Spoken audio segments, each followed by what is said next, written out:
19 নম্বর ভাগটি করার চেষ্টা করব। Attention please, what I say. আমাদের ভাজক হচ্ছে এটা, ভাজ্য হচ্ছে এটা। আমাদের ভাজকটা সাধারণত ডান পাশে থাকে আর ভাজ্য বাম পাশে। অঙ্ক উঠানোর ক্ষেত্রে আমরা বাম পাশে লিখলাম আর ভাজ্য লিখলাম ডান পাশে।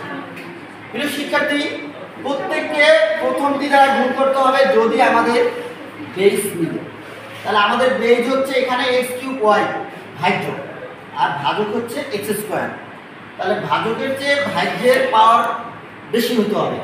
তাহলে আমরা এখানে রাব করি x³ সাথে x² ভাগ করব। তাহলে দেখো x² রে x³ দ্বারা ভাগ করলে শুধু x হয় আর এখানে y আছে। তাহলে আমাদের হবে xy। এখন এই xy এর সাথে আমাদের এটার যেহেতু ভাগ করেছি আমাদের ভাজ্যে এটাই নেমে যাবে x³ এখন প্লাসে মাইনাসে মাইনাস এই xy দ্বারা এটাকেও আমাদের গুণ করতে হবে, এটাকেও গুণ করতে হবে। মানে এখানে যে কয়টি রাশি থাকে দুইটা থাকলে দুইটা গুণ দিতে হবে, আবার একটা থাকলে একটা, তিনটা থাকলে তিনটা। তাহলে xy এর সাথে যদি আমি 2xy গুণ দেই, এটা কিন্তু ভাগ না, এটা গুণ করতে হবে।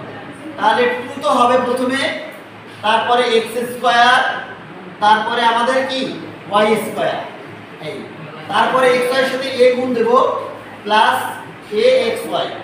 এটা সহজ, এটা একদম মিলিয়ে দিয়েছি। মাইনাস প্লাস মাইনাস, এই যে আমাদের মিলে গিয়েছে শূন্য। আমাদের নির্ণয় ভাগফল হবে xy। ধন্যবাদ।